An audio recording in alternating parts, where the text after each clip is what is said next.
Hello there, my name is Thomas and welcome to this very special episode of the podcast British Culture, Albion Never Dies. The episode is P is for Prince of Wales, and it's special because I'm joined by Mr. Matt Spacer, the co-author of From Tailors with Love, an evolution of menswear through the Bond films. You may also know him from the website bondsuits.com, and it was a very unusual foray that he once made outside of the Bond canon to look at the clothing of the Prince of Wales, the former one, better known as the Duke of Windsor. We'll be going into that very, very shortly. His co-author, Pete Brooker, previously contributed to L is for London, giving us a slice of life of that great metropolis. But here, as I said, we've got a full interview with Matt Spacer, and as I say, it'll come up very, very soon. Prince of Wales was a really popular topic. I put a poll onto a Facebook group, Britain, People, Places and Pastimes, asking what should be the headline topic. And 51 people voted for Prince of Wales, and many people spontaneously gave me the topic on Instagram as well. Lots and lots of messages about Charles and Diana, but as I've looked into this topic more and more, thought about this more and more, I was looking at the title itself, Prince of Wales. My experience is that most people outside the UK don't have that much knowledge about Wales as, say, England and Scotland. Then I was thinking, who's listening? If you're wondering who's listening, about 1/3 of the listeners are in the USA, about 1/3 in the UK, but the remaining third is scattered through about 25 other countries and territories, Germany, Italy, Hong Kong, and a great variety of others. I must say at this point, thank you very, very, very much to Milana241, who on iTunes gave me a 5-star review, saying, gorgeous podcast about culture. This is the most marvellous podcast on British culture. And she gives some more details. She was listening to a podcast episode where I did a deep dive into British culture as viewed from Fuzhou. That was with Kane there in Fuzhou. She said, I do think the whole podcast is great, but this particular one she really, really enjoyed. So thank you very much, Milana, because that kind of thing really does help people find this podcast. So as I say, with so many people listening who are not from the UK, I think it would be a really good idea for me to actually explain a bit about Wales and a bit about the Prince of Wales. So I'll be doing that after the interview with Matt Spacer. Again, how did the title Prince of Wales come about? It is a slightly peculiar thing that the future King of England needs to be Prince of Wales first. After all, the President of the USA doesn't need to be Vice President of Puerto Rico first. The Chancellor of Germany doesn't need to be Minister President of Bavaria, and the President of France doesn't need to be the Mayor of Paris before becoming President, although Jacques Chirac was. That's what we'll first look at is the fashion influence of Princes of Wales, which tends to be quite deep and quite profound. Previously, Kane and I did a long, deep dive into British men's wardrobes, and we looked at how formal British menswear really influenced the world. If you are a man and you have clothes, the chances are you'll have something in your wardrobe based on the traditional British formal wear. So it can sometimes seem like British people say we don't really have a distinctive one because you can find it everywhere, but that's simply because British menswear has had such a wide influence on the world, and one of the biggest influences on British menswear has actually been Princes of Wales. So we'll look at the late Duke of Windsor, formerly Edward the Eighth, and looking at the time when he was Prince of Wales. So he was invested as Prince of Wales in 1911 and acceded to the throne in 1936. So he had a good long stretch. About 100 years ago he was Prince of Wales, and the influences that he had on menswear still felt today. Of course, later he did become king, and is remembered as one of the shortest reigning monarchs. He's not the shortest reigning monarch. Lady Jane Grey is remembered in British history as the monarch with the shortest reign, just 9 days. He's kind of outside what we'd normally consider the main line of British monarchs. Of course, we go back to the Anglo-Saxon era. We have Swinfalk Beard, who briefly deposed Ethelred II, known as Ethelred the Unready, in 1014, but only ruled for 40 days. Edward VIII reigned from January to December 1936, a total of 10 months and 21 days. So one of the shortest ever reigning kings in British history. His time as Prince of Wales, in many ways, was much more influential. And of course, a big comparison to the current Prince of Wales is the longest serving Prince of Wales, Charles. So as I say, we'll talk about these two, primarily the Duke of Windsor, but also the current one, Charles, but especially through the lens of menswear. Charles has had an interesting influence on menswear. Charles became Prince of Wales back in 1958, 6 years after he became heir apparent. And he had his investiture 11 years later. This ceremony, which may seem very ancient, is actually very, very modern. It was designed by David Lloyd George for Edward VIII, and it was adapted for the current Prince of Wales to be very TV friendly. So forget the pomp, the pageantry. Facebook Jenny just suggested pageantry as the topic for today. We will talk about fashion. One of the first things that Charles did when he got the ability to issue a royal warrant was he gave it to Turnbull and Asser.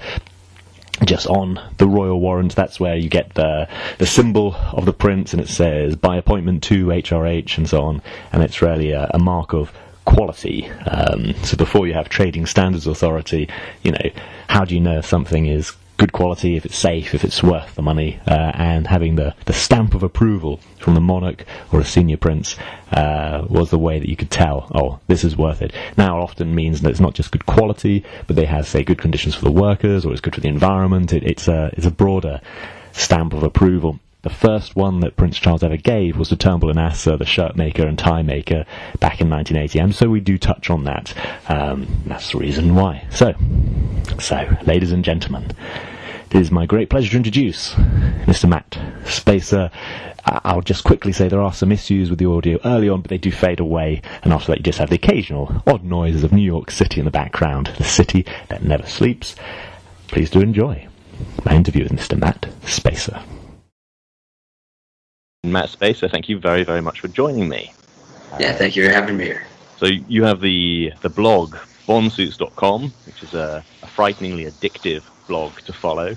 Every week you write about menswear, normally from a James Bond perspective, but you did a really cool article on the Queen's uncle a little while ago and his influence on British menswear, Edward VIII. Would you like to tell us a little bit about how did the Queen's uncle influence menswear?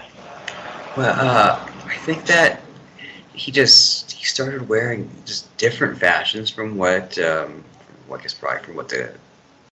current king was wearing, and he definitely dressed down more than his predecessors. I think, it does seem to be a thing that princes of Wales have a strong fashion influence. I mean, all of them, going back quite a ways. His predecessor certainly had some influence in menswear. I think it was his predecessor, the Prince of Wales, was why we have the Prince of Wales check. That's what the Glen check is often called, the Prince of Wales check. It has a few different names, doesn't it? The Glen Urquhart check, the Glen check, the Prince of Wales check. Explaining for some listeners might not know exactly what it is. Well, it's a very classic pattern of I don't know. It's so hard to describe that kind of pattern, but it's a kind of a sort of a plaid. It has a section that it's a houndstooth check, then finer checked sections, made up of basically 4 different small patterns, and it's just something that men have been wearing in their tailoring for well over a century. I don't know, long or more. I don't know how far it goes back, but it goes back at least 150 years. All right, and so what we're really seeing with the Queen's uncle is him popularising something rather than inventing something himself, right? Yeah, well, it was it was the former Prince of Wales. Yeah. So he was the one, I believe, who popularised the Glen Urquhart check and maybe the Prince of Wales check. But the Queen's uncle, as you call him, he was very fond of that check as well. So I think, and Prince Charles will certainly wear it. So it's certainly something that Princes of Wales like to wear. Yeah. But I think when people are the Prince of Wales, they tend to they're younger men in general. I guess our current Prince of Wales is Prince of Wales for an extremely long time, so he's no longer young. But many of them as younger men were very influential in their fashions. I think because they were young as opposed to the older kings, they people took they took their advice and they followed what they wore. It was Edward VIII, who's quite influential in his fashions. He took his clothes very seriously. He was very passionate about what he wore. It's reflected in magazines at the time, right? There's lots of photography. People seem to follow and would copy what he wore. Because I guess he was. There were movie stars at the time. He was Prince of Wales, but he had more influence in men's fashions probably than the movie stars did. Whereas today, it's mostly just movie stars that lead our fashion, and possibly some rock stars. That was more of a 1960s thing, I think, when the rock stars really had a strong hold on fashion influence. But I think back then, the Prince of Wales was the one that people wanted to copy for fashions. So there were a number of things. What would you say were the biggest influences he had? I think for black tie, I think he's credited with a lot of the changes in black tie back in the 30s. Things like, he came up with midnight blue for evening wear. I think it was originally for his tailcoat. He wanted a midnight blue tailcoat rather than a black one. Some people say it's because he thought it looked better in photos. All right. Photographs at that time, they weren't what they are today. They couldn't manipulate them. They didn't have Lightroom to kind of boost the contrast and to bring out the details. And I think he felt that the midnight blue, you could see more of the detail in it. It might have looked more, could have looked darker. I mean, it's midnight blue and black and many just vivid colors in black and white photography. They look dark. So, I don't think he had any color photography back in the 30s, at least not regularly. Yeah, not in the magazines that are being circulated around, right? So. No, but people also say that midnight blue looks blacker than black under artificial light, because especially when nowadays we have all kinds of new light that's very cool toned, but candlelight and traditional light bulbs are very yellow. So when you have the black clothing under yellow light, the black turns a bit brown, green, whereas the midnight blue, under that yellowish light, orangey light, it will really pull more black. All right. So that's something that people still wear today. I mean, in the past decade, midnight blue dinner suits have really been very popular, and this really does go back to the Prince of Wales in the 1930s. I think it's why some people like midnight blue. I'd say it's become more popular than ever. For a long time, it was generally just something that very high-end brands or bespoke tailors did. It's interesting you mentioned the different lightings, because right in the 20s and 30s, that was a big time of questioning. Should it be gas lamps? Should it be candles? Should it be electricity? So all those different forms were competing at the time. Yeah, I know that with traditional light bulbs, they've always been very. The incandescent light bulbs are very yellow. The Edison light bulbs, the really old-fashioned kind, are rather orange. Nowadays, our fluorescent lights are very cool. Yeah, I think I went to a tailor and I was looking to have a midnight blue dinner suit made, and when she pulled out the material, by itself it was hard to tell it wasn't black. It was only next to a black material you could rarely pick out the difference. Right. And that was under, I think, fluorescent lights, right? So quite a harsh light. Yeah, it's with evening wear, it's meant to be worn at night. In the summertime you'll see it under daylight, but the lighting, the sun, becomes a warmer tone in the evening. Even in the summer evening, the sun changes color. So you're always going to see that the midnight blue under a warmer light, whether it's artificial or the summer's evening sun. So it will always look. It shouldn't look like a bright blue. It should look more black. Right. And the reason it really picks out the details, I understand, is if you have black silk facings or things like that, it helps them kind of stand out, a tiny bit of contrast. Is that right? Yeah, sometimes people do the black silk facing, sometimes they do a midnight blue facing. All right. It's I'm not sure if one is more traditional than the other, but if you look at any of the British trimmings books, if you go to Bernstein and Banley's or R.J. Weldon, they classic places to get facings in the UK. They offer them all in black and midnight blue. I see. Oh, that's really good to know. So, the Prince of Wales influenced formal wear. He also influenced, for some people, ties. There's a bit of an indirect influence there, right? Well, even with the formal wear, so with black tie, he had another influence with that. And It was the soft collared shirts, the soft shirts. Oh, right. Yeah, the soft shirts that replaced the stiff collars for black tie. Are we talking about wingtip versus turned down, or is it the hardness of the collar? Pretty much. No, it comes down mostly to that. But the earliest days of black tie, the collars weren't even wing collars. They just stood up. They might have turned out a bit at the points, but they aren't like what we think of as just the wings that fold down. Although that was a thing by the 1920s, and men were wearing those. So they were very stiff collars. The front of the shirt was stiff. It was just starched, very heavily starched. I think they used the studs to fasten the front of the stiff shirts. Yeah. And then the Prince of Wales, I don't know if it was his choice, or he certainly popularized it in the 1930s, and he started wearing shirts with a soft turned down collar, just kind of like the shirts that we wear with our suits today. Right, because traditionally we'd have a collar that's not always attached to the shirt, right? We'd have them stored separately in little collar boxes. Right. So his collars were attached. They weren't starched, or maybe lightly starched in laundry, but they weren't that heavy starch that perhaps only the barristers wear today.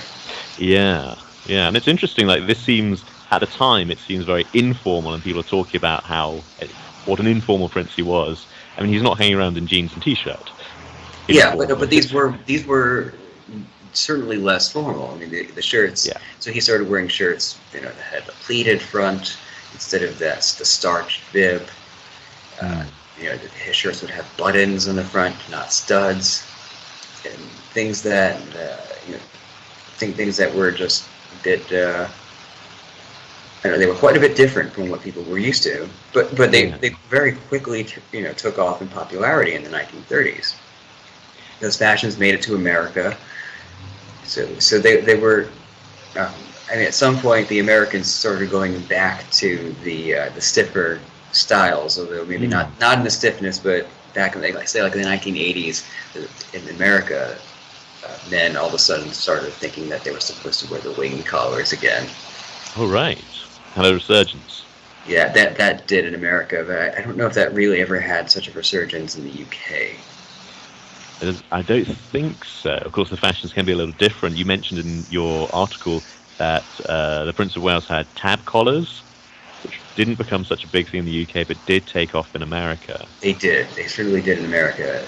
I think he was wearing those possibly back in the 1920s, and they were a thing in the 20s. I know in America, and they came back like in the 1960s and 70s and 80s. They were very popular in America. Oh, right. But, and we've seen them on James Bond recently, right? It's which was quite a surprise to me when in Skyfall to see James Bond in a tab collar. But especially because I think in our times, I certainly think of them as an American thing, even though they were something that the Prince of Wales wore now probably around about 100 years ago. He was wearing them. He was a transatlantic prince. He married an American lady, so. Yeah, and I think that might have something to do with his really wide-ranging influence. Yeah. He lived in France later in life, so he really was not tied to the UK. But whereas it's really hard to imagine, say, Prince Charles as as not being 100% British in every way. Absolutely. He recently won an award for being a style influence, and he said that I'm fashionable as a stopped clock. I'm fashionable once every 2 decades. Yeah, I think that I've definitely found him to be very influential in my fashions. I just with Prince Charles, I appreciate his small tie knots. I think they look very unassuming, very elegant, quite the opposite from what the Duke of Windsor wore. Yes, yes. Can you elaborate a little bit more about the Prince of Wales, the former Prince of Wales? Yeah, so so he wore his ties with a very thick interlining, something that made his ties very very thick. And then when you tie the knot, that thickness in the tie translates to the knot itself. Do you have any vintage ties? Have you handled any vintage ties? I've just actually recently been looking at some second-hand ties, and it's interesting. I see from a distance the colours, and I think those would be fantastic. And then I hold one, and I realise something about the width, the length. Well, they tend to be very flimsy compared to the ties that we wear today. Yes. Ties, probably. Especially in the past few decades, they tend to have been beefed up, kind of like what the former Prince of Wales wore. Mm. He wore I'm sure everything he wore was bespoke. He wouldn't have gone into a store and purchased something off the pegs. No. Right. I don't think not even his ties. So he had it back then. I don't think I have any ties older than the 1960s, maybe the 50s. Those ties are very thin. There's like almost nothing in the interfacing. So you have, and that ties and going back further were also very thin. You can tell just from photos. They tend to tie very narrow knots, whereas the former Prince of Wales, his ties were very thick. So the tie, the knots, just that translates into a thicker knot, a wider knot, a bulkier knot. I see. Yeah. Something you might think of as a full Windsor. Right. And people started tying, I think someone came up with what is now known as the full Windsor knot to mimic the look of I guess the Duke of Windsor's knots. Because I'm sure named after the Duke of Windsor, but he didn't use that because he had very thick ties. Whereas the Windsor knot makes a wide knot to mimic that look. I see. A few years ago, I got a tie from Turnbull and Asser, and I was surprised what a thick, heavy tie it was. And I was wondering if that's because that used to be more traditional compared to some more recent ties. No, Turnbull and Asser, they use both very thick silks. A lot of the silks are very thick. They have a lot of body. They like to use these fancy jacquard silks, and they have a lot woven into them. So the silk is very thick, and then underneath that they use an interlining that is also very thick. So you end up getting a wide knot, kind of like what the Duke of Windsor wore. Mm. And you would tie a 4-in-hand knot with a modern Turnbull and Asser tie, and you get that thickness. But I have some vintage Turnbull and Asser ties, and they do not tie. They're not as thick. They were not as thick then as they are now. Oh, that's really interesting. Yeah, I think my design comes from the 90s, so. Yeah, they were thick then. I have a few from the 70s, and they were not as thick in the 70s. Oh. They were wide, but the interlinings were much thinner. So they use wool, and I think it's generally wool inside of the tie to give it some weight, body. Oh, right. So that's interesting. Yeah, but the older ones they might have been more thicker than the typical tie of the era, but they were much thinner than they are now. I see. I see. And that obviously influences the knot. Um, Yeah, it influences the knot. I mean, the knot is influenced both by the thickness of the interlining and the width of the tie. So, like a lot of ties, it's the width in the area where the tie is knotted is matters, because you can have ties that taper more. Like say like with Prince Charles, so his ties are very narrow in the knot area. So the knots are very short in length. They don't extend very far, like down to his chest. Right. They're very short. The ties are short, like in like the height of the knot, because they're narrow in that area. And I think his ties are also fairly light. The interfacings inside of his ties are also very light. Right. So the knot ends up being narrower in width. I see. So, it always looks really classic when I look at him. Yeah, the colours pop. Yeah, I'm not sure if his ties are all from Trimble and Asser. I'm sure they are all bespoke ties. Definitely good quality. Oh yes, I mean they stay knotted very nicely, and that's the mark of a good quality tie, is that the knot stays tight throughout the day. Yeah, Whereas when you wear a cheap tie, the knots I definitely find they loosen up. They don't stay as tight. I'm not sure exactly what does it. If it's in the silk, if it's in the interlining, if it's in the way that it's all stitched together. It's probably all of those things that make a tie really stay knotted really well. They are surprisingly complex once you look at the breakdown of a tie, all the different elements that just make what seems like a really simple garment. But yeah, it's like, so when you compare Prince Charles with the Duke of Windsor, and you look at their knots, I think they are using the same knot to make to make their tie, and it's just the way the ties are made are just so different that you get such a different result. Yeah, and that change of clothes over time, I know something else you've written about is a change, for example, of gentlemen's suits and the weight of the cloth and how that changes the drape and so on. Drape and so on.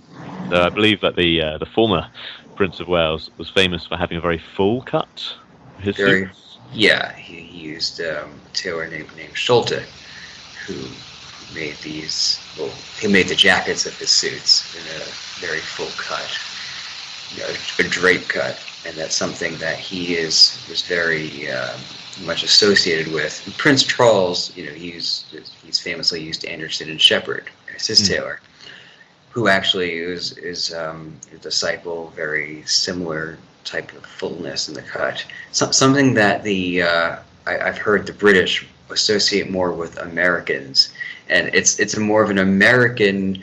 It's what Americans often think of when they think of British tailoring. They think of what the royalty has worn. They think of what our current Prince of Wales and the former Prince of Wales wore, and their tailoring.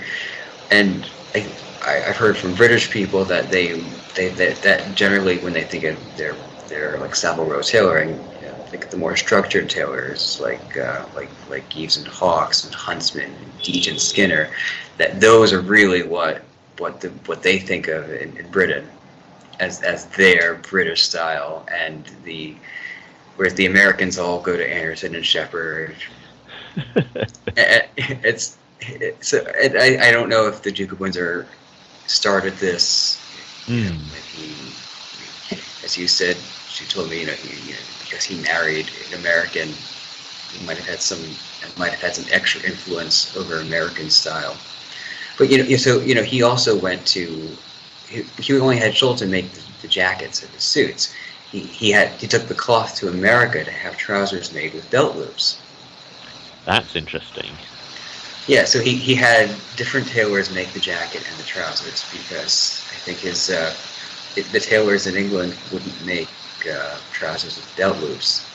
And he didn't want to wear braces. Huh. He preferred a belt. I'm not sure how much side adjusters were a thing pre-war. They certainly became a thing by the 1950s. Very popular by then. but I think it probably took even longer for the British tailors to put belt loops in their trousers. I mean, by the 60s, belt loops are very common with savile row tailors. I know that. But before then, I think for his whole life, for much of his life, especially in the later years, the Duke of Windsor would have an American tailor in New York, I believe, make his trousers. It's really interesting to have your jacket made by one tailor and trousers by another. Yeah, I mean the trousers were still they had the full cut to match the jacket. Obviously the trousers and the jacket need to have the same relative fullness, so they look like they're part of the same garment. A suit is supposed to look like one garment, even though it's made with multiple pieces. Yes, otherwise it would be an odd jacket or something else, a blazer. Right. And it doesn't look right. So if someone wears a full cut jacket and narrow trousers, I saw my former President Trump would sometimes wear his jackets were always full cut, but in the last few years he started wearing these narrower trousers, and they really didn't look right. He looked very unbalanced, whereas people would complain about how baggy his trousers were, but I think they were better than the modern skinnier cuts that he sometimes also wear. When you get that mismatch of styles, right? Yeah, but I mean, former Prince of Wales, Duke of Windsor, he went to the world's best tailors to have exactly what he wanted made, and the trouser maker was aware of the jacket's cut. He knew how to make the perfect trousers that would work for the jackets, and put the belt loops on them. Yeah, and it seems so natural now. I mean, in the 90s, all suits seem to have belt loops. There didn't seem to be another option. Right. They've been a thing since after World War II. I'd say that belt loops have been quite standard. Yeah, so it's interesting. A lot of fashion has become standard, especially for workwear for men. After the Second World War, became standardized. But I think the Duke of Windsor, I think he had found his trouser tailor and wanted to stick with him. And I think that his tailor in England probably still didn't want to make belt loop trousers.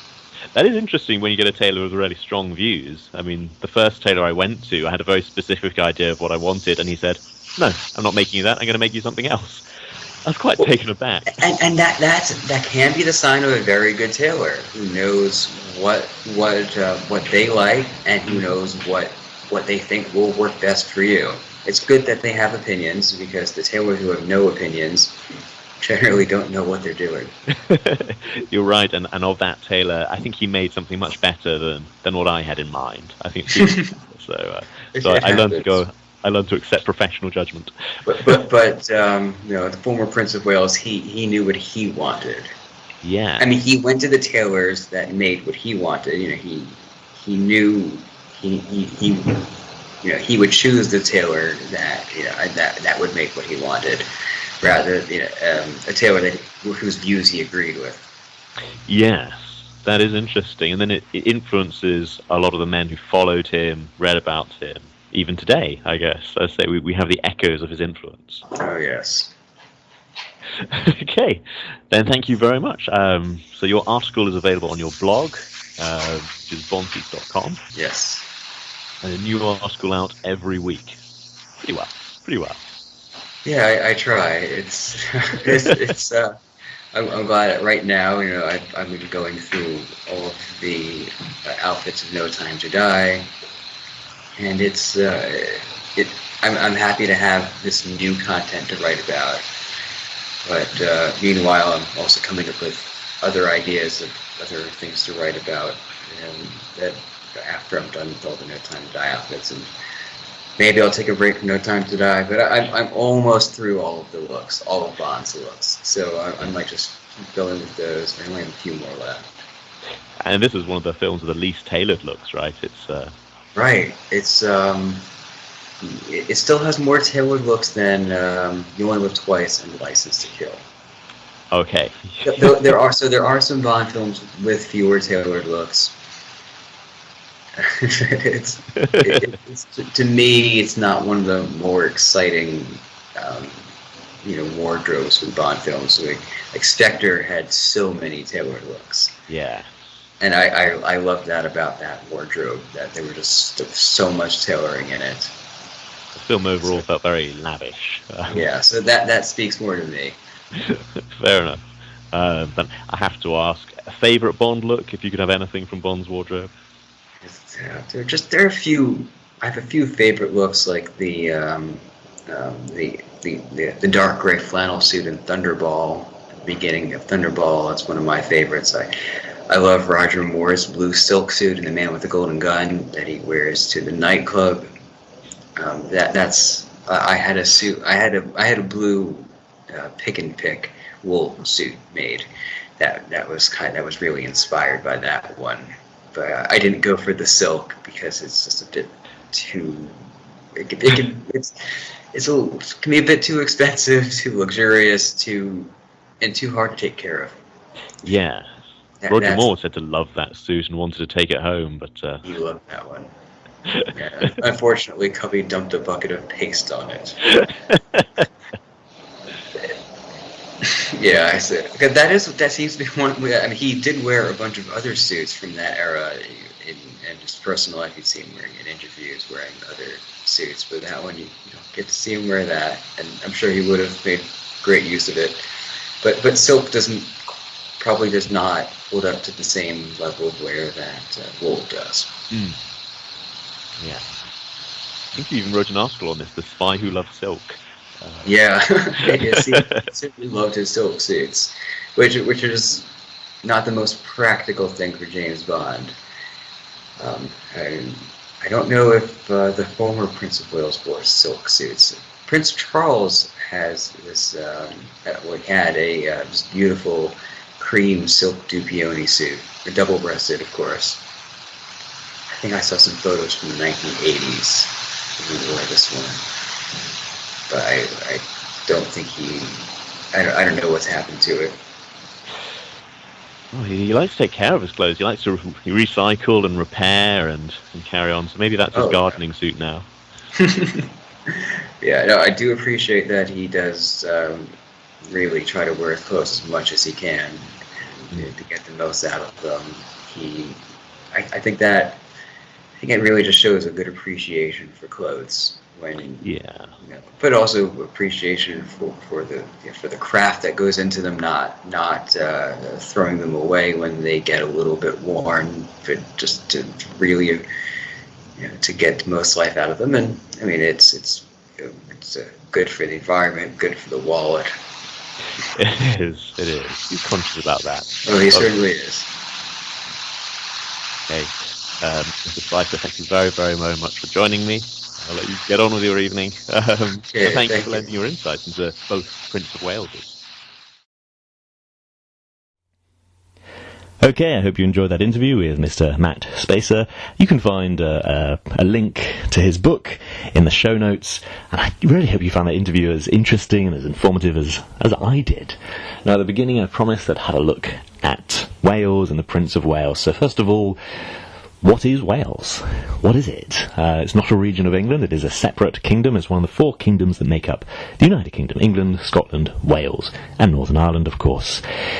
Wales has a long history. Homo sapiens arrived in Wales around 31,000 BC, and Neanderthals are thought to have lived there for, 230,000 years? But the first real documentation, like most of Britain we have, was under Roman rule. So Wales was under Roman rule. We have cities, mines, military outposts, all kinds of evidence, written and archaeological. We have kind of the idea that the locals retained very much their own language, and the Welsh language is thought to be the oldest language still spoken unchanged in Europe. And we have an idea, again, from the Romans that even back then there was kind of a north-south divide between the Welsh, that they were all separate tribes initially, and then kind of came together partly under the Romans. I say the Romans gave some kind of focus to their culture. But what they really gave their culture its unique identity was after the Romans left. The Romans left the British Isles as Rome itself came under threat from Goths and Visigoths and so on. And so the British Isles became vulnerable to attacks from the Angles, the Saxons, but they largely settled in what is now England. And the Welsh, in their mountains, remain distinct. So that big difference between England and Wales really starts around the 5th, the 6th century. And the Welsh themselves seem very divided. Again, it's a mountainous country. That's something you often find in mountainous regions like, say, the Balkans. They have very distinct local identities rather than a national identity. In what is now England, the Angles and the Saxons competed over their major kingdoms, Mercia and Anglia and so on, and they described themselves as kings, whilst the Welsh rulers would style themselves more as princes in their valleys and in their mountains. So there was a distinct culture in Wales as opposed to England.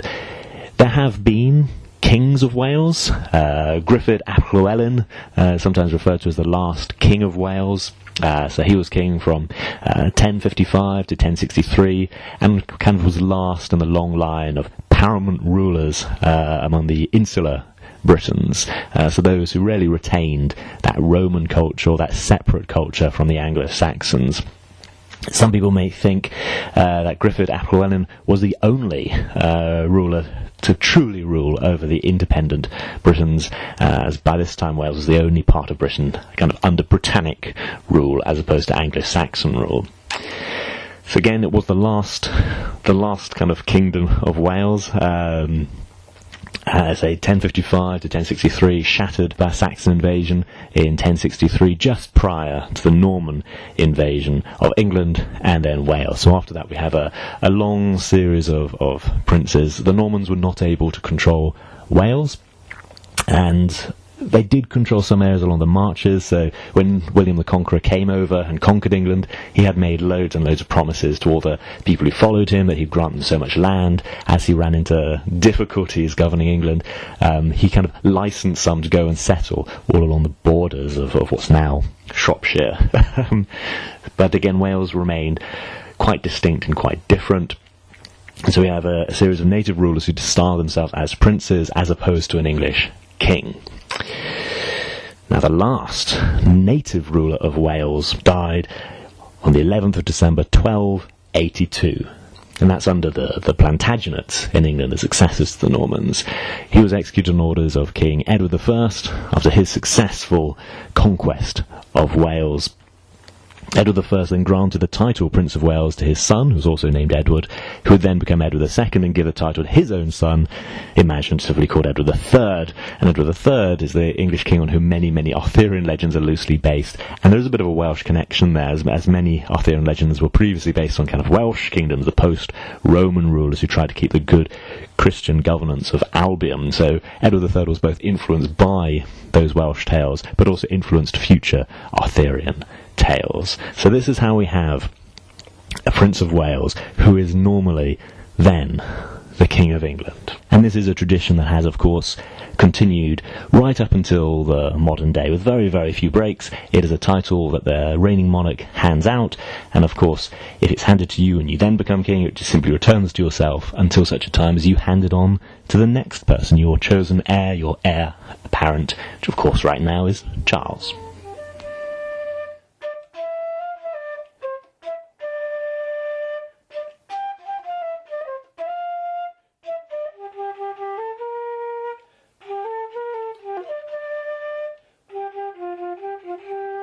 The P could be for Prince of Wales, it could also be for Plantagenates. The family held the English throne from 1154, from the accession of Henry II at the end of the Anarchy Crisis to 1485, when Richard III died in battle. It's an interesting period of medieval history. Under their rule, England was completely transformed. Kings were often forced to negotiate compromises after repeated rebellions. Of course, from that we get the Magna Carta. which essentially exists to constrain royal power. It has been suggested that if you look at the last 1,000 years of constitutional history in the UK, it really is one long struggle to restrain the power of just one family. But a lot of this happens under the Plantagenates, and you also get distinct national identities, French, Scotch, Welsh, Irish, and English becomes a primary language as opposed to French under the Normans. It's an interesting bit of the past, and past was suggested as a P topic by Max Ruse on Instagram. I guess we do tend to look a lot to our history. And Kid Bonfan on Instagram suggested that P could be for Peasants' Revolt. This is at the time of the Plantagenets and is the first great popular rebellion in English history that's really successful. Going back further, you have Herod the Wake, but that was not a successful rebellion. The Peasants' Revolt was successful. Its cause was the imposition of an unpopular poll tax in 1380, and it brought to a head the economic discontent that had been growing since the middle of that century. And the rebellion's interesting. It drew support from all kinds of sources. We call it the Peasants' Revolt because that was a distinguishing feature of it, but it also attracted support from well-to-do artisans as well. So Richard II met those men outside London at Mile End, where he promised them cheap land, free trade, the abolition of serfdom, and forced labour. Now, during the King's absence, the Kentish rebels in the city had forced the surrender of the Tower of London. The Chancellor, the Archbishop, and the Treasurer were executed. They were responsible for the poll tax. But that brought in the king to negotiate, and he was a very, very young king. He negotiated with the rebels, and said this was what he promised. The promises were largely forgotten after the rebellion was subdued, but the poll tax was also forgotten. That again became a distinguishing feature of it, and why it's sometimes seen as a very successful rebellion from the peasants' point of view. Very successful. P. Again, I'm going to run through some of these suggestions very, very quickly because we spent such a long time with the Prince of Wales. Such a happy time. I'm very glad we did. P is for Pound Stirling. This was a suggestion of Kane and Fujo, who has accompanied me and really instigated so many of these deep dive episodes. And he was suggesting British pound because it's the world's oldest currency still in use. It's around 1,200 years old, dates back to Anglo-Saxon times, and it's gone through many, many changes until eventually evolving as the currency we recognise today. It's one of the oldest and most traded currencies in the world. Especially, incidentally, if you're trading from one currency to another, say if you're trading from dollar to rand, a lot of people actually transfer to pound sterling and then to rand for reasons that are interesting to me. I don't know how interesting they are to a wider audience, but it's to do with time zones. London happens to be in a perfect time zone to catch the end of day Asian trade, the beginning of American trade, and of course European trade. It's got a long history of being a money-changing centre. It's got a proven, robust legal system, and it's generally seen as, frankly, respectable and safe, proven by a very good track record. So currency trading is a huge industry in the UK. And really, as I say, the pound starts with silver pennies, around since 775 AD, with King Offa in Mercia, a Midlands king, generally credited with being responsible for the widespread adoption of these. First fully printed banknotes were in 1853, which is surprisingly late to my mind. Before that, following its establishment in 1694, the Bank of England just issued partially printed notes, which had the pound sign on them in the first digit, and then the numbers had to be added by hand, and each note had to be signed by one of the bank's cashiers. They were relatively unusual. Of course, today's banknotes have developed out of these original handwritten notes. I find English notes very easy to use. They're all different sizes, shapes, colours, and of course if you're blind you can feel the difference between them very, very easily. Coming to the United States, that's been a big surprise because all the notes are the same colour and they're all the same size, and I find the features less distinguishing, so it's quite easy to my mind to mix up American notes. British notes are quite varied. I think blind people being able to use British notes much more commonly is a very, very distinguishing feature. For the coins, there is an interesting fact, which is that obviously on one side you have the king's head or the queen's head. So currently they carry the profile of Queen Elizabeth II facing right. So we expect her successor to face left, because they alternate between one and the other. And that's been a common feature for a long, long time. One monarch who broke this was the king we just talked about. Edward VIII broke tradition. He wanted to show off his side parting, so he faced the same way as his father. His brother, interestingly, then chose to face the same way, as if his brother had faced kind of correctly, in inverted commas, to kind of restore the balance. Those King Edward VIII coins are very, very, very, very rare. Now, a very good friend of mine suggested this with the important coda, you don't have to use this if, it could be too much. But I don't want to shy away from it just because it's a tricky topic. I think it's important to include a pretty wide range of topics. P is for Ian Paisley. He's a very, very interesting figure, and in conversation with my friend I said he's universally seen as, and then stopped, and as I realised I have no idea where that sentence was going. At the beginning of the sentence, hadn't planned out the end. We both looked at each other and I couldn't think, and he said he's universally accepted as having been. Ian Paisley is universally accepted as having existed. He is a very divisive figure, perhaps a very controversial figure, but I realise perhaps outside the United Kingdom he's not perhaps very well known. Ian Paisley's full name, Ian Richard Kyle Paisley, born April the 6th, 1926 in Armagh, Northern Ireland, and died in 2014. He was described by the Encyclopedia Britannica as militant Protestant leader in the factional conflict that divided Northern Ireland from the 1960s. He was First Minister of Northern Ireland from May 2007 to June 2008. He also served as a member of the British Parliament from 1970 to 2010, and from the European Parliament 1979 to 2004. Interesting thing there is how much overlap there is between those various different jobs. He was very, very popular among his core followers. Again, I'll stick to the Encyclopedia Britannica article here, because they have absolute facts, not opinions on him, and I think do well with a very straight article on a very controversial figure. So, the son of a maverick Baptist minister, Paisley was ordained by his father in 1946. He co-founded and became moderator of his own church, the Free Presbyterian Church, in 1951. In 1969, he founded the Martyrs Memorial Free Presbyterian Church in Belfast, Northern Ireland.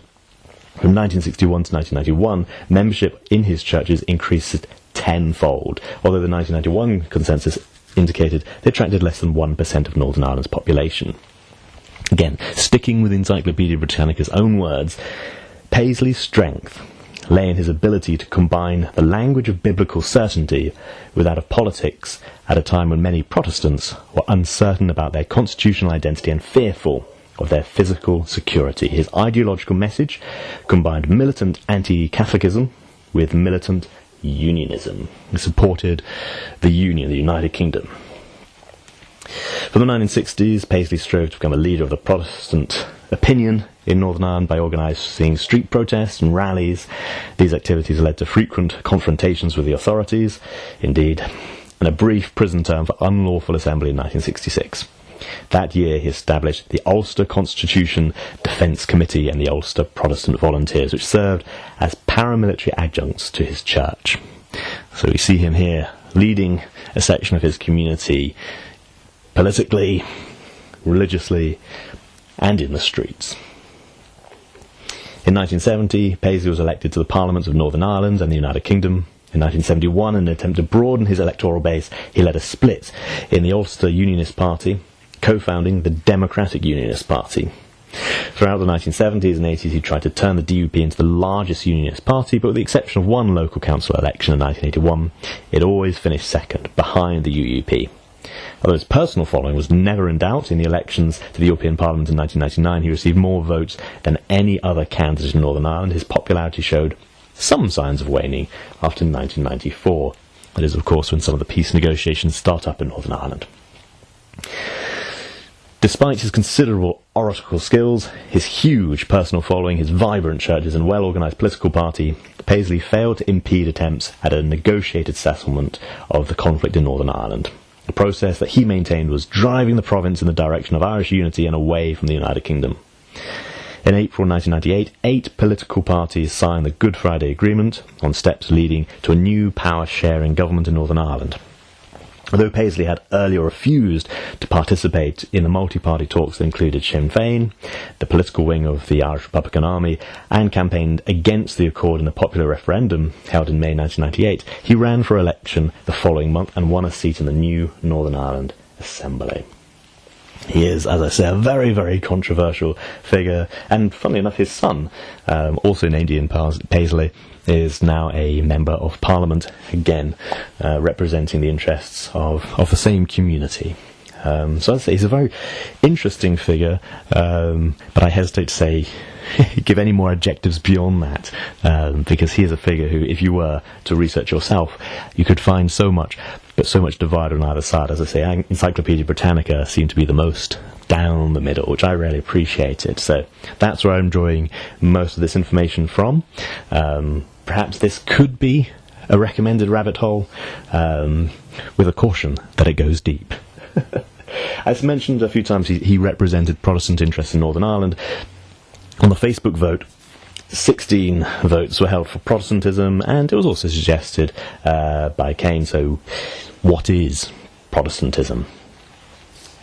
Protestantism constitutes the second largest form of Christianity after Catholicism, with a total of 800 million to 1 billion adherents worldwide, or about 37% of all Christians. Within Protestantism, you have Anglicanism. Western Christian tradition has developed the practices, liturgy and identity of the Church of England following the English Reformation. I've talked about the English Reformation quite a few times, especially I talked about, say, Puritans, Church of England and Catholic conflict quite a bit, with Oliver Cromwell and going far back after that. The Church of England is one of the largest branches of Christianity. It's got about 110 million adherents worldwide. As of 2001, that was a while ago, I realise, and adherents of Anglicanism are normally called Anglicans, but in some places they're known as Episcopalians, I believe especially in North America. A foundation of the Church of England is, of course, the Book of Common Prayer. Again, I've talked about this previously when talking about the Reformation, and talking about, I think, Henry VIII, and talking about Oliver Cromwell. A good part of our history is really about the formation of the Book of Common Prayer. The original book, in 1549, was one of the instruments of the English Reformation. It replaces various uses or rites in Latin that had been used in different parts of the country with a single compact volume in the language of the people, so that now, quote, "From henceforth all the realm shall have but one use." It was, of course, suppressed under Bloody Mary and then restored and revised and restored again throughout the succeeding conflicts with Bloody Mary, Queen Elizabeth I, English Civil War, and the restoration of the monarchy. Oof, it has such an interesting history that I think this is one where I can safely promise a future deep dive, because there's so much history in what can seem a fairly benign, fairly simple document, but in fact the formation of it, there's a lot to it. I'll leave it at that. Thank you to Jonathan and to Julian on Facebook for suggesting P is for Pimms #1 cup. Pimms is, of course, an alcoholic drink, very sweet and syrupy and quite strong. If you want to make a proper Pimms, you take a jug, fill it with ice, mix 1 part Pimms with 3 parts chilled lemonade, and then add mint, cucumber, orange and strawberries and enjoy. Now, I think this has come up before. There's a difference between what North Americans call lemonade and what Brits call lemonade. And in America, it's more lemony, and in Britain we mean kind of clear, fizzy stuff, not rarely made with actual lemons. I believe making in North America, lemon Pellegrino might be the right mixer rather than American lemonade. I've read that Sprite or 7-Up might be the right thing. I'm not so sure myself, but definitely all of a different fruit. I have a story that I tell some Brits, which is I once went to a pub, asked for a Pimms, because it was a nice summer's day. The pub was in front of a beautiful canal with a cricket field. It was such a beautiful English summer day. I thought, I need a Pimms. So I asked for it, got it, and there was no fruit. And it was really, really strange. For many Brits, the story ends there. Gosh, they had no fruit. What a funny, is that a real Pimms? I'm not sure, but it is a lovely, lovely summer drink. Just taking a sip of water. Not Pimms. Not Pimms. It's not Pimms o'clock, sorry. Now on to a topic that I've been talking to a few friends in America about, well, politics. So let's dive into it. P is for Prime Minister's Question Time. This seems to be a rarely unusual feature of British politics. I haven't come across anything in another country that's really quite the same. Once a week, the Prime Minister goes to Parliament and has a very, very raucous debate with Parliament. 650 members of Parliament can ask him any question they like. It's very loud. If you agree with what he says, you say, "Roar." If you disagree with what he says, you say, "Roar." It's a very, very tense engagement. It has been very tense over the last few weeks. The current Prime Minister holding on to his position. Who knows how that will go. But it is confrontational. It's bringing the Prime Minister to account. I'd say it exists as a reminder to the Prime Minister that he is first among equals. He is still one of us. Perhaps this is something that you can do when he's not, the leader of the government is not head of state. With the head of state, of course, you give them all due respect as leader of the country, but the Prime Minister is head of the government, and that's something quite different. So, as I say, it is very, very confrontational. But let's first of all look at what are the rules. Are there any rules? Because you can watch this on television, you can watch this on YouTube, it exists, there is parliamentary TV, where you can see it happening, and sometimes it can seem like there's no rules, but there are. The Prime Minister answers questions, he does argue. He answers questions from members of Parliament in the Commons every sitting Wednesday from 12 p.m. to 12:30. Just half an hour. The session normally starts with a routine question from a member of Parliament about Prime Minister's engagements. This is known as an open question and means the Member of Parliament can then ask a supplementary question on any topic. Following the answer, the Member of Parliament then raises a particular issue, often one of current political significance. The Leader of the Opposition then follows this up, or gives another topic, being permitted to ask a total of 6 questions. The Leader of the Opposition is the only Member of Parliament who is allowed to come back with further questions. You can question him on his answer that he's just given. Now, most members of Parliament will table the same question about engagements, and if they do, only their names will appear on the question book. After the first engagement questions have been asked, any other MPs who table the same question are simply called to ask an untabled supplementary question. This means, in theory, the Prime Minister will not know what questions are going to be asked. However, the Prime Minister will be extensively briefed by the government departments in anticipation of likely subjects that they could ask about. So when you watch it on TV, you see the folder in front of him or her, and he does have a huge amount of information at his disposal and has been selected, but he doesn't know the questions. They are coming in hot and live. It is a test of his political mettle. Or her, in 2 previous cases. Now, I've often viewed this. I really enjoy watching it. I think it really gives a real insight into the politics of the day. So I really enjoyed it, and I'd always assumed that this was something that's been going on since time immemorial and has always been as ferocious as it is today. It seemed almost like a vestige of an angrier time in Parliament.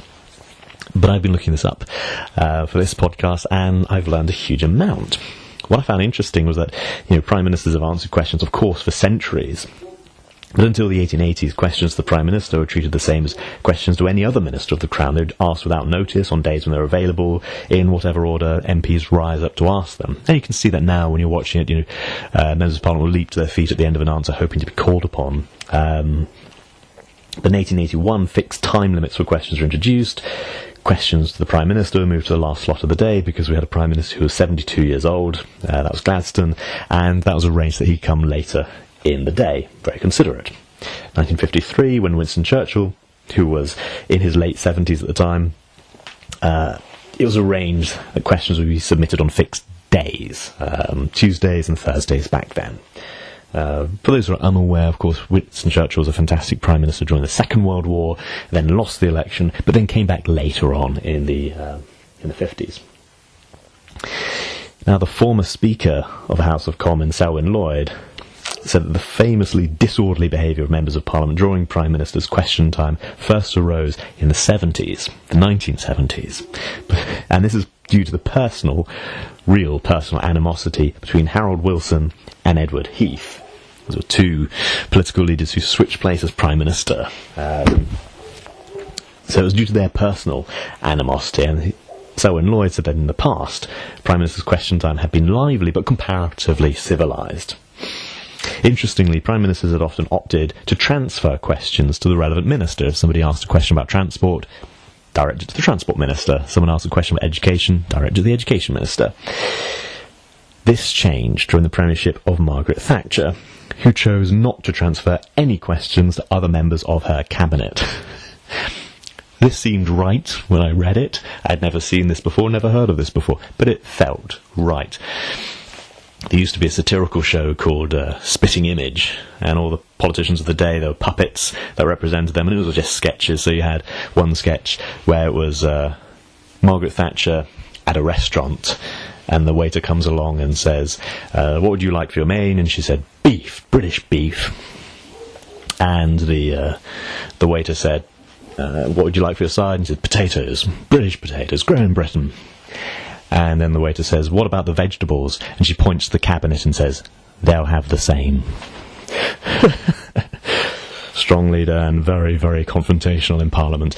Some of the Margaret Thatcher's Prime Minister's question times are worth a watch. This might be my recommended rabbit hole. If you haven't seen Prime Minister's question times, it's lively and worth watching. Tony Blair's, one of his first acts as Prime Minister was to replace the two sessions with a single session, but the two sessions would be 15 minutes. He puts it together as a single 30-minute session. I know this, it's now on every Wednesday lunchtime. You can watch it on YouTube, you can watch it on BritBox, you can watch it, it is, a matter of public record. You can even go on Hansard and just read out the transcript. But I think it's worth watching the video.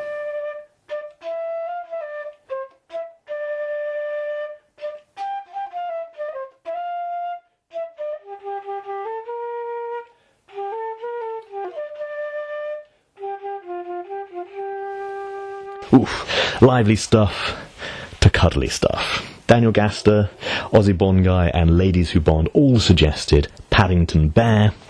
Secret Flower of the Day, great little Instagram account, also messaged Paddington Bear but added, technically, he comes from Peru. Which he does. I looked on the Paddington Bear official website because I want to get real information. I don't want rumours about this bear. Although Paddington Bear now lives in London, he originally came from Peru, where he was brought up by his Aunt Lucy after he was orphaned following an earthquake when he was just a few weeks old. When Aunt Lucy went to live in the home for retired bears in Lima, she decided to send him to England to live. After teaching him to speak perfect English, Aunt Lucy arranged for him to stow away in a ship's lifeboat. Eventually, Paddington arrived on Paddington Station in London, where he was found by Mr. and Mrs. Brown. He was sitting on a small suitcase near the Lost Property Office, wearing nothing but an old bush hat and a label around his neck with the words, "Please look after this bear. Thank you."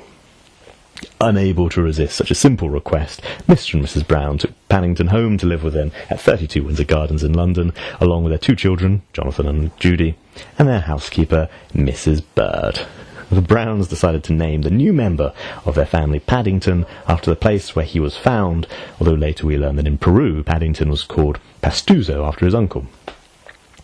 When he was found, Paddington wasn't too sure how old he was, so the Browns decided to start again at 1. They also decided he should have 2 birthdays a year, just like the Queen, so he celebrates these on the 25th of June and 25th of December. Paddington has a close friend, Mr. Gruber, who owned an antique shop in nearby Portobello Road. On most days, Paddington and Mr. Gruber share their 11s of buns and cocoa. If Paddington ever has a problem, he will almost always turn to Mr. Gruber for help and advice. As you may have guessed, this is a children's story. It's a lovely children's story, a series of books, a series of great animations. Again, you can find the BBC kind of adaptations on YouTube in cool little clips. Of course, there's been movies about him. I agree that this is a very, very British thing, but I think one that can be enjoyed worldwide. They're written by Michael Bond, he was asked about the origin of Paddington, and I'll quote here exactly what he said. "I bought a small toy bear on Christmas Eve 1956. I saw it left on a shelf in a London store and felt sorry for it. I took it home as a present for my wife Brenda and named it Paddington, as we were living near Paddington Station at the time. I wrote some stories about the bear, more for fun than with the idea of having them published. After 10 days, I found that I had a book on my hands. It wasn't written specifically for children, but I think I put into it the kind of things I liked reading about when I was young. It has now sold more than 35 million copies worldwide, has been translated into 40 different languages, including Latin, for any Latin speakers who are listening. And in 1997, Michael Bond was awarded an OBE for services to children's literature. If you want more information, of course, listen to the previous episode, followed by CBE in the Queen's Birthday Honours in 2015. For the last 37 years of his life, Michael Bond lived in London, not far from Paddington Station when all began." Oh. Wow. Well, the next topic is a very British thing. It's been suggested on Facebook by Patricia, Joan, Jeanette, Alistair, on Instagram by Sifu Lamas, and it is pub. P is for pub. Joan gave a full name, public house, and Andy suggested pub life. It's, bars in the United States of course exist, but they tend to be for drinking, purely. Pubs, of course, it's nice to have a nice pint in a pub, but it's more like a coffee shop sociologically, I'd say, in a village. You have a pub as a centre of village life. You can go there at lunchtime and have a good lunch, maybe a drink. But I'd say there is a distinct difference between American bars and British pubs, and certainly a distinct difference between British pubs in America and just normal pubs in Britain. And again, like many things, it's to do with the history. English common law imposed sociological responsibilities for the well-being of travellers on inns and taverns, declaring them to be public houses. They must receive all travellers in reasonable condition who are willing to pay the price for food, drink and lodging. In Tudor times, that's 1485 to 1603, selected innkeepers were required by Royal Act to maintain stables, and some innkeepers acted as unofficial postmasters and kept stables for Royal Post. Public houses were traditionally owned and operated by licensed publicans, but by the early 20th century, many of them were owned or somehow connected to larger kind of corporations. But in the latter part of the last century and the beginning of this century, more and more pubs have started up and become independently owned and operated. It's come up in the papers in the last week that the oldest pub in England may be forced to close down due to financial conditions. However, it is hotly contested what is the oldest pub in England. There's many pubs that actually claim that title, and many of them have actually closed and then reopened. I mean, the last 1,000 years has been quite busy, so I always take this with a pinch of salt. But there we go. P is for pub.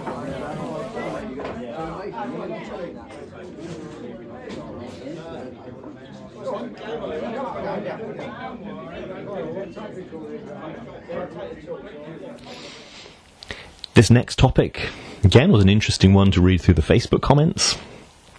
Stephen, Donna and Bernie suggested P is for posh, whilst Julie suggested P is for poor. There's a lot of discussion around this. What is posh? Does it just mean fancy? Does it mean upper class? A lot of people would say it stands for port, out, starboard, home. So if you were taking a ship out to British India, then you go on the port out.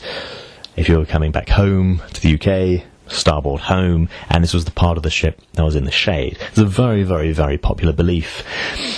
Certainly the Merriam-Webster dictionary takes a stand against this belief, and there's lots of discussions online about, is this true? There seems to be a lack of evidence. I'm not convinced that lack of evidence means it's a false etymology. It may be true, and that we don't, people didn't write down everything. I was listening to the BBC Start the Week the other day, and they're talking about the origin of handshakes. When did people first have a handshake as a standardised greeting? They think it was a couple of centuries ago that it becomes standardised. I mean, people had shook hands in various different ways, but greetings were probably localised and then become standardised, especially with, ambassadors and kings, and I guess the understanding of modern democracy where it's an equal greeting, unlike a bow or curtsy. But what they said is that people don't write down generally, and then I gave them a high five. I mean, it's just not a common thing to write in a diary how you greeted someone. So if you write a diary, please do just write your everyday mundane stuff. So again, where does the word posh come from? It's generally agreed upon that it's port out, starboard home, but there are etymology enthusiasts, who argue that there's just not enough evidence for it. So there we go. Does lack of evidence mean it's false? I'm not sure.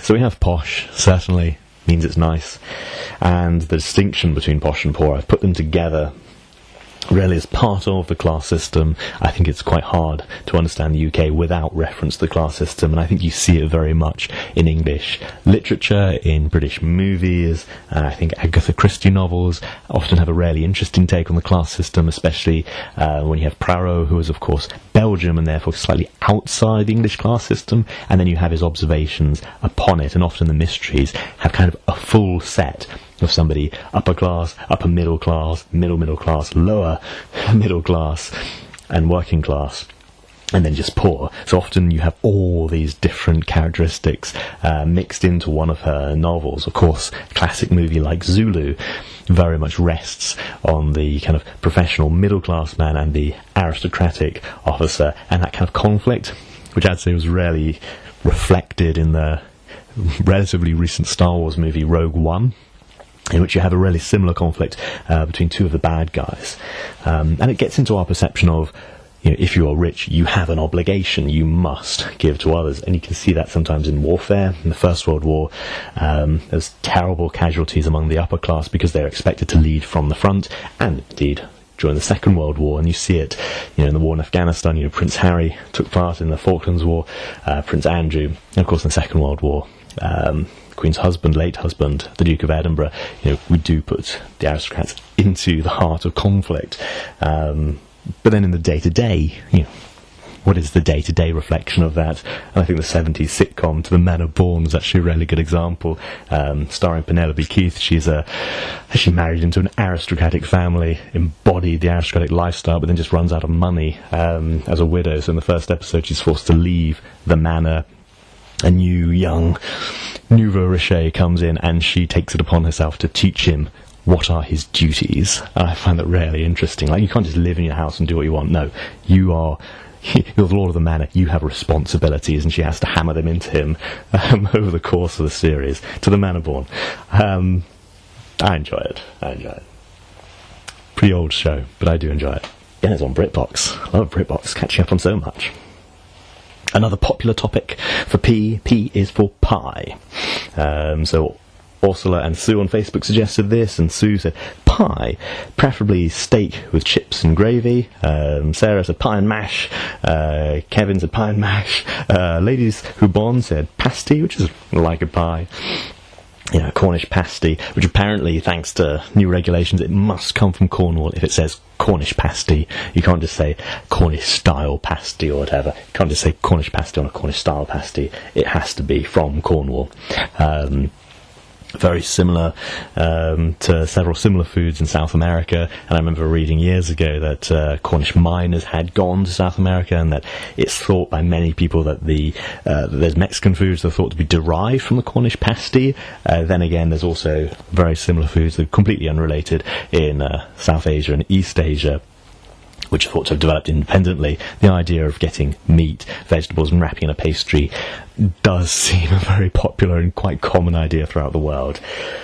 If you're a James Bond fan, then maybe you've read the final James Bond book, The Man with the Golden Gun, published in 1965, and in this we know that if it's Wednesday, steak and kidney pudding is on the menu in the Secret Service canteen. It's a funny little fact that's put in. Sensible in the book. I'm not going to spoil the book for anyone currently reading through the series. There is a James Bond book club going on, and I believe The Man with the Golden Gun is the next one. Anyway, it says steak and kidney pudding. I don't feel it's a pudding, it's more like a pie. Just like a Cornish pasty, it's kind of like a pie. But yeah, definitely, there's some great pies, and very flavourful ones. I made one recently, and I will certainly be making it again. Thank you very much on Facebook to Ollie, who suggested P is for prize fighting, brackets, pugilism, which pugilism is, of course, boxing. So yeah, in 1838, the British Pugilists Protective Association instituted new rules that spread quickly throughout Britain and the United States, first used in a championship fight in 1839, in which James Deaf Burke lost the English title to William Thompson Bendigo. So what are these rules about? They're provision for a ring of 24 feet square, bounded by 2 ropes. That sounds familiar. When a fighter went down, the round ends. He's helped to his corner. The next round would begin 30 seconds later. Sounds familiar. Each boxer required to reach unaided a mark in the centre of the ring. Very interesting. Of course, kicking, gouging, butting with the head, all that kind of thing are declared fouls. This is interesting really because of its effect on the English language. So there's phrases like come up to scratch to meet qualifications, start from scratch, and not up to the mark. They all refer to the line that's scratched in the dirt to divide the ring. At the beginning of each round, both boxers are required to put their toes up against it to prove that they're fit for the bout. The term draw, meaning a tied score, comes from the stakes that held the rope surrounding the ring. When the match was over, the stakes were drawn out from the ground, giving the finality. It's all over. And of course, stakes also used as the basis between monetary, in the monetary meaning of the word. Early prize fights, a bag of money which would go to the winner of the bout was hung from one of the stakes, so you can have high stakes and stake money and so on. So it's interesting that pugilism has really affected English, say British English. Okay, P can also be for politeness. Now, how popular was this? On Facebook, Sue, Anne, Jenny, Kathy, Renee, Karen, Angela, and on Instagram, Elma Lingerie, who I did the book club with. She runs the podcast Dress to Kill. Hansa said please, Tamsin said proper, Jenny said pageantry, which I feel is kind of politeness, and Martin said prim and proper. It is interesting. There's lots of studies done on this. It's very hard to kind of scientifically quantify who is polite and who's not, because of course it's very, very subjective. It seems to be a British stereotype that we're very, very polite. If you walk down the street and you knock into someone, they will say sorry. Although I have to say, I sometimes wonder, is that politeness? Sometimes I think people can say sorry very passively, aggressively. But generally, I think we do like to be polite. As I say, it's one of those standard stereotypes of British people. Politeness. In fact, there's a special Wikipedia page, Stereotypes of the British, and politeness is number 1. I'll just race through some of the other suggestions. I really like this one.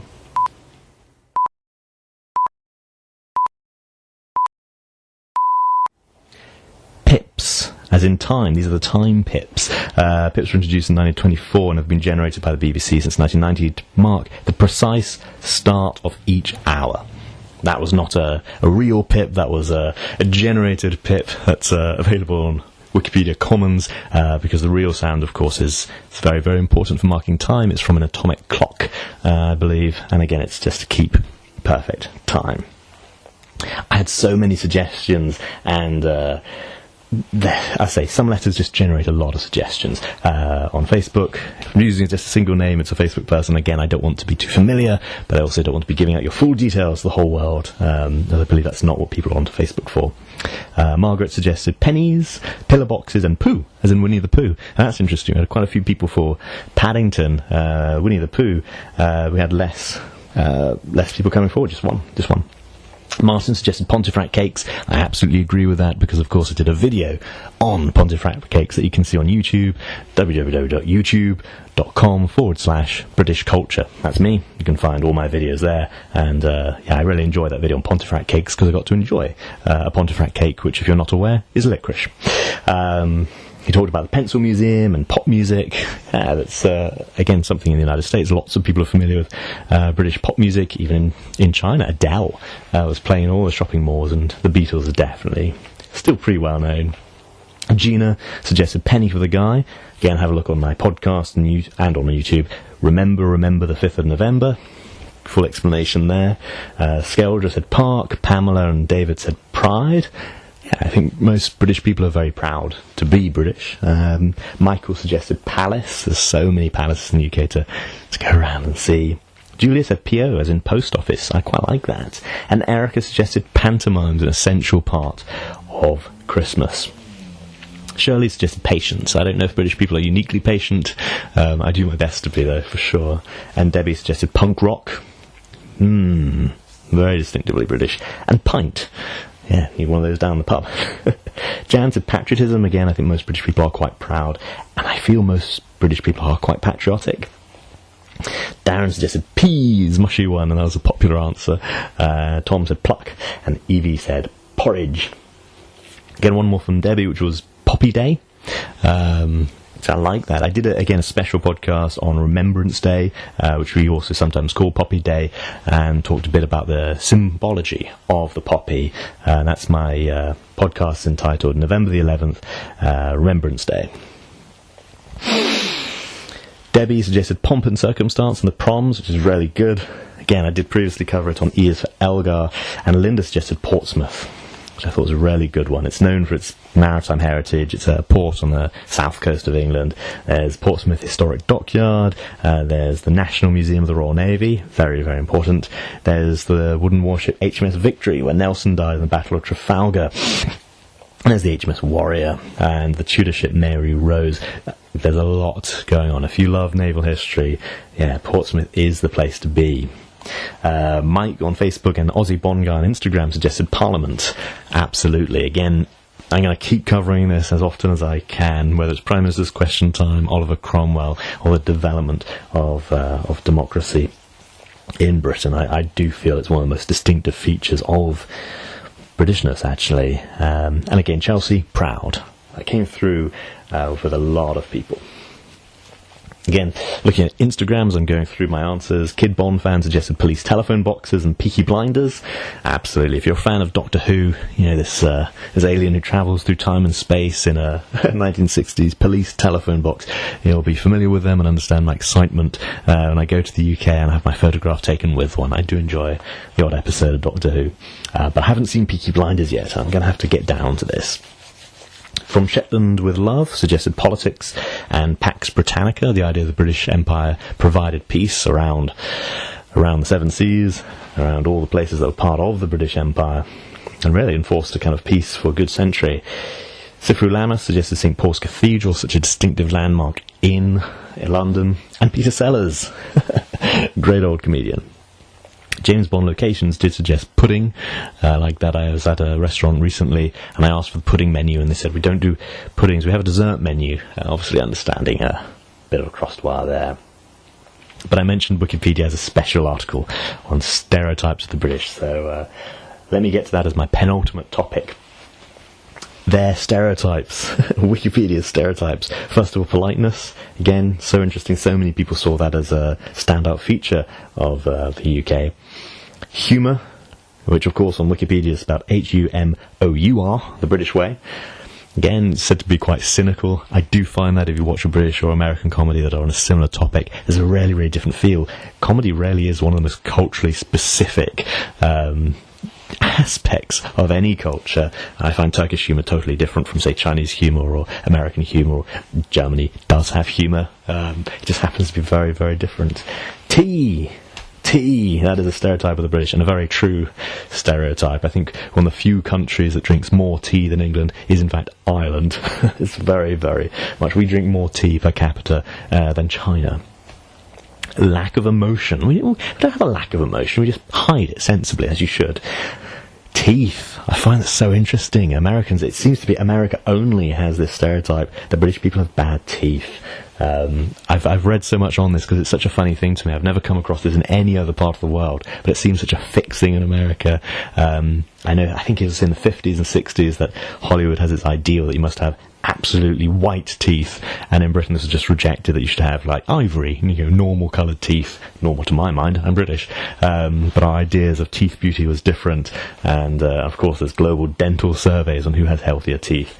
You can look up the answer yourself, but I do find it interesting. It's a really American specific thing. Food, that was one of the stereotypes of Britishness, normally associated with bad or bland food, which I think is very, very untrue. I can imagine in the 50s with, food rationing and so on, there was difficulty, but the Victorian cuisine, if you look through Mrs. Beeton's is fantastic. Absolutely fantastic. I think people confuse post-war food and post-war difficulties with that was tradition. I don't think that is. I think you can look at, say, Elizabethan cookbooks, but I'd go to Victorian cookbooks or Georgian cookbooks. There is a history of cookbooks, and it's really interesting to look into the traditional recipes and try them out. Sometimes you have to make adjustments. For example, eggs have gotten a lot bigger. Certain what seem like very basic foods have changed, like butter. But you can make modern versions of these very traditional pigeon pies and so on, and I think traditional British food is fantastic. So here I thoroughly disagree with the stereotype. Monolingualism, I think that's actually quite true. Most British people only speak English, and I think that's especially a stereotype that Europeans have of Brits, that we only speak one language. Of course, I do speak a couple, and a few more after that, but I think that is actually genuinely true. And the final stereotype on Wikipedia of the British is antisocial behaviour abroad. Badly behaved tourists. Yes, totally have to accept that. As a British resident abroad, I see tourists flying in for 2 weeks, going nuts, and then leaving, particularly in summer months in certain parts of the world. Gosh, it is a sight to see. And certainly contradicts the politeness stereotype, which is interesting. First and the last, quite contradictory. My last one was just one I really enjoyed. It kind of just stood out to me. On Facebook, Mary suggested Pwllheli. I may be saying it wrong because it's a Welsh place name. I've often felt that this alphabet of Britishness is sometimes kind of skipped Wales, so I'm very glad that it was a headline topic. I really want to be the closing here. Pwllheli, it's a small place, seaside resort in Wales, fine beach, busy market town, art galleries, and a very popular sailing and water sports centre. Apparently, I've been looking this up online, one of the best modern marinas in the UK. I really enjoyed watching the YouTube video. I'll be putting a link to that in the show notes as well. It's just really nice to see, a small, typical village. I think it's a village, maybe it's a town, I could be wrong. But you can just see you see the sailing waters, Cardigan Bay, the Irish Sea, you see the wildlife, seals, seabirds, dolphins, and it just looks like a really typical place that I might go for a weekend and just thoroughly enjoy myself away from a big city. So I just saw this on the Visit Snowdonia website, but as I say, that Snowdonia had embedded in its website it's a really nice video, and as I say, you get a view walking down the streets of these old stone houses and this beautiful modern marina, and I don't know, it's just one for my list of places to go. So thank you very much, Mary, for Pwllheli. That is my final P. Thank you very much for listening, and if you enjoyed it, please do consider also leaving a 5-star honest review on iTunes or Spotify or whichever platform you're listening on. And again, thank you for listening.